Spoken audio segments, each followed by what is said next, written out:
ಆತ್ಮೀಯ ಬಂಧುಗಳೇ, ಶ್ರೀಮದ್ ಭಗವದ್ಗೀತೆ ತತ್ವ ವಿವೇಚನಿ ಟೀಕಾ ಅಧ್ಯಾಯ 6 ಆತ್ಮ ಸಂಯಮ ಯೋಗ.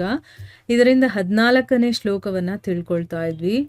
ಓದ ಭಾಗದಲ್ಲಿ ಬ್ರಹ್ಮಚಾರಿಯ ವ್ರತದಲ್ಲಿ ಸ್ಥಿತನಾಗೋದು ಅಂತಂದ್ರೆ ಏನು ಅನ್ನುವಂಥ ಪ್ರಶ್ನೆಗೆ ಉತ್ತರವನ್ನು ತಿಳ್ಕೊಳ್ತಾ ಇದ್ವಿ. ಬ್ರಹ್ಮಚರ್ಯದ ತಾತ್ವಿಕ ಅರ್ಥನೇ ವೀರ್ಯ ಧಾರಣೆಯನ್ನ ಮಾಡ್ಕೊಳ್ಳೋದು ಅನ್ನೋದು ಒಂದಾದ್ರೆ, ಎಕ್ಸಾಂಪಲ್ಗೆ ನಾವೇನು ತಿಳ್ಕೊಂಡ್ವಿ, ಮನುಷ್ಯನ ಶರೀರದಲ್ಲಿ ವೀರ್ಯ ಒಂದು ಅಮೂಲ್ಯವಾಗಿರುವಂಥ ವಸ್ತು, ಅದನ್ನು ಸಂರಕ್ಷಣೆ ಮಾಡ್ಕೋಬೇಕು.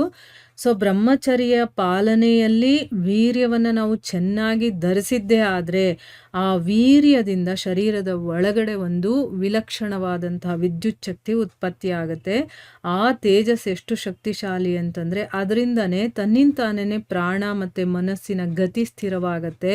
ಮತ್ತು ಚಿತ್ತದ ಏಕತಾನತೆಯ ಪ್ರವಾಹ ಕೂಡ ನಾವು ಅನ್ಕೊಂಡಿರುವಂಥ ಅಂದರೆ ನಮ್ಮ ಧ್ಯೇಯ ವಸ್ತು ಇರುತ್ತಲ್ಲ ಅದರ ಕಡೆ ಸ್ವಾಭಾವಿಕವಾಗಿ ಅದು ಹೋಗುತ್ತೆ. ಈ ಏಕತಾನತೆಯ ಹೆಸರನ್ನ ಧ್ಯಾನ ಅಂತ ಕರೀತಾರೆ ಅಂತ ತಿಳ್ಕೊಂಡ್ವಿ. ಇಂದಿನ ಕಾಲದಲ್ಲಿ ಪ್ರಯತ್ನ ಮಾಡಿದ್ರೂ ಕೂಡ ಜನರಿಂದ ಯಾವ ಧ್ಯಾನವನ್ನ ಮಾಡಲಾಗೋದಿಲ್ವೋ, ಅವರ ಚಿತ್ತ ಧ್ಯೇಯ ವಸ್ತುವಿನಲ್ಲಿ ನೆಲೆಸೋದಿಲ್ವೋ, ಇದರ ಒಂದು ಮುಖ್ಯವಾದ ಕಾರಣ ಅಂತಂದ್ರೆ ವೀರ್ಯ ಧಾರಣೆಯನ್ನ ಮಾಡದೇ ಇರೋದು ಅಂತ ಇಲ್ಲಿ ಹೇಳ್ತಾ ಇದ್ದಾರೆ. ಅಂದ್ರೆ ಈಗ ಬ್ರಹ್ಮಚರ್ಯ ಪಾಲನೆ ಯಾರೂ ಮಾಡೋದಿಲ್ಲ ಅಂತ, ವೀರ್ಯ ಧಾರಣೆಯನ್ನ ಮಾಡೋದೇ ಇಲ್ಲ.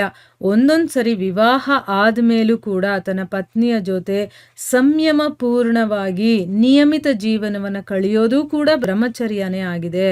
ಅಂದ್ರೆ ಈಗ ಗೃಹಸ್ಥಾಶ್ರಮದಲ್ಲಿ ಇರ್ತೀವಿ. ಗೃಹಸ್ಥಾಶ್ರಮ ಅಂತಂದ್ಮೇಲೆ ಅಲ್ಲಿ ಪತಿ ಪತ್ನಿ ಸೇರಿ ಮಕ್ಕಳನ್ನು ಪಡೆಯೋ ಅಂತ ಒಂದು ಸಂದರ್ಭ ಬರುತ್ತೆ. ಆದರೆ ವಿವಾಹ ಆದಮೇಲೂ ಕೂಡ ತನ್ನ ಪತಿಯ ಜೊತೆಗೆ ಅದಕ್ಕೂ ಒಂದು ರೀತಿ ನೀತಿ ನಿಯಮ ಇರುತ್ತೆ. ಆ ರೀತಿ ಸಂಯಮ ಪೂರ್ಣವಾದಂತಹ ನಿಯಮಿತ ಜೀವನವನ್ನು ಕಳೆಯೋದು ಕೂಡ ಬ್ರಹ್ಮಚರ್ಯನೇ. ಅದರಿಂದನೂ ಕೂಡ ಧ್ಯಾನದಲ್ಲಿ ಹೆಚ್ಚಿನ ಸಹಾಯ ಅನ್ನೋದಾಗುತ್ತೆ.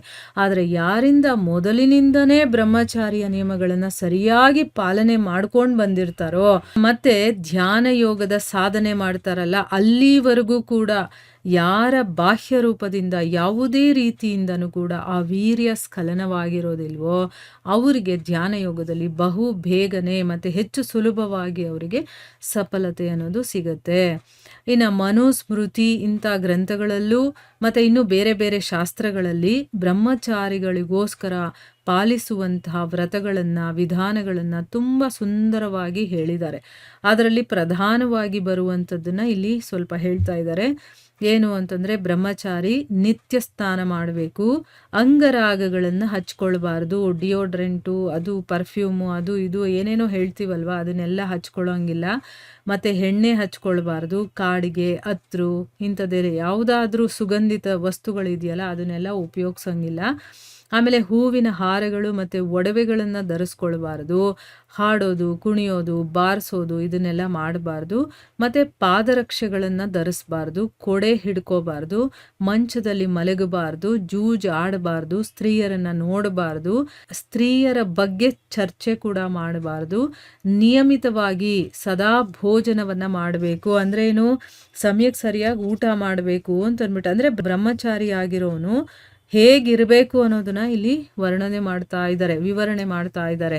ನಿಯಮಿತವಾಗಿ ಸದಾ ಭೋಜನವನ್ನು ಮಾಡಬೇಕು, ಮತ್ತೆ ಮೃದುವಾದ ವಸ್ತ್ರಗಳನ್ನು ಧರಿಸಬಾರ್ದು, ದೇವತೆಗಳ ಋಷಿಗಳ ಮತ್ತು ಗುರುಗಳ ಪೂಜೆ ಸೇವೆ ಮಾಡಬೇಕು, ಯಾರಲ್ಲೂ ಕೂಡ ವಿವಾದ ಮಾಡಬಾರ್ದು, ಆಮೇಲೆ ಯಾರನ್ನೂ ನಿಂದನೆ ಮಾಡಬಾರ್ದು, ಸತ್ಯವಾಗಿ ಮಾತಾಡಬೇಕು, ಯಾರನ್ನು ತಿರಸ್ಕಾರ ಮಾಡಬಾರ್ದು, ಅಹಿಂಸಾ ವ್ರತದ ಪೂರ್ಣ ಪಾಲನೆಯನ್ನು ಕೂಡ ಮಾಡಬೇಕು, ಕಾಮ ಕ್ರೋಧ ಮತ್ತು ಲೋಭಗಳನ್ನು ಸರ್ವಥಾ ತ್ಯಾಗ ಮಾಡಬೇಕು, ಆಮೇಲೆ ಒಬ್ಬನೇ ಮಲಗಬೇಕು, ವೀರ್ಯಪಾತ ಯಾವತ್ತೂ ಆಗದೇ ಇರೋ ಹಾಗೆ ನೋಡ್ಕೊಳ್ಬೇಕು, ಮತ್ತು ಈ ಎಲ್ಲ ವ್ರತಗಳನ್ನು ಅವನು ಚೆನ್ನಾಗಿ ಪಾಲನೆ ಮಾಡಬೇಕು. ಇವು ಬ್ರಹ್ಮಚಾರಿಯ ಪ್ರಧಾನ ವ್ರತಗಳಾಗಿದೆ ಅಂತಂದ್ಬಿಟ್ಟು ಕೆಲವೊಂದು ಗ್ರಂಥಗಳಲ್ಲಿ ಹೇಳಿದ್ದಾರೆ.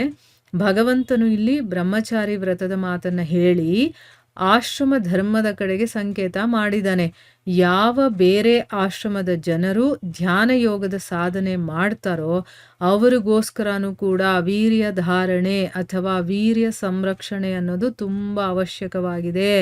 ಮತ್ತು ವೀರ್ಯ ಧಾರಣೆಯಲ್ಲಿ ಮೇಲೆ ಹೇಳಿದಂತಹ ನಿಯಮಗಳು ಹೆಚ್ಚಿನ ಸಹಾಯಕ. ಅಂದರೆ ನೀವು ವೀರ್ಯ ಧಾರಣೆ ಮಾಡಬೇಕು ಅಂತ ನಿಮ್ಮ ಮನಸ್ಸಲ್ಲಿ ಅಂದ್ಕೊಂಡಿದ್ರೆ ಈ ನಿಯಮಗಳನ್ನೆಲ್ಲ ಯಾರು ಫಾಲೋ ಮಾಡ್ತಾರೋ ಅವರಿಗೆ ಸಹಾಯ ಆಗುತ್ತೆ ಅಂತ ಅಂದ್ಬಿಟ್ಟು ಇದೇ ಬ್ರಹ್ಮಚಾರಿಯ ವ್ರತ ಅಂತ ಹೇಳೋದು. ಮತ್ತು ದೃಢತೆಯಿಂದ ಇದನ್ನ ಪಾಲನೆ ಮಾಡೋದೇ ಅದರಲ್ಲಿ ಸ್ಥಿತನಾಗೋದು ಅಂತಂದರೆ ಅರ್ಥ.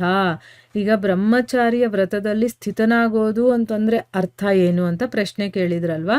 ಸೊ ಬ್ರಹ್ಮಚರ್ಯ ಅಂತಂದರೆ ಏನು ಅಂತ ಹೇಳಿದ್ರು, ಮತ್ತು ಅದರಲ್ಲಿ ಸ್ಥಿತನಾಗೋದು ಅಂತಂದರೆ ಆ ವ್ರತಗಳು ಏನಿದೆಯೋ ಅದನ್ನು ಎಕ್ಸ್ಪ್ಲೇನ್ ಮಾಡಿದ್ರು. ಯಾರು ಆ ವ್ರತಗಳನ್ನು ಕರೆಕ್ಟಾಗಿ ಮಾಡ್ಕೊಂಡು ಹೋಗ್ತಾರೋ ಅದನ್ನು ಈ ಬ್ರಹ್ಮಚರ್ಯ ಪಾಲನೆ ಮಾಡೋದ್ರಲ್ಲಿ ಸ್ಥಿತನಾಗೋದು ಅಂತ ಹೇಳಿರೋದು. ಸೊ ಇಲ್ಲಿಗೆ ನಮಗೆ ಬ್ರಹ್ಮಚಾರಿಯ ವ್ರತದಲ್ಲಿ ಸ್ಥಿತನಾಗೋದು ಅಂತಂದರೆ ಏನು ಅನ್ನೋದು ಅರ್ಥ ಆಗಿದೆ ಅಲ್ವಾ. ಸೊ ಇಲ್ಲಿಗೆ ನಾವು ನಿಲ್ಲಿಸೋಣ. ಹರೇ ಕೃಷ್ಣ.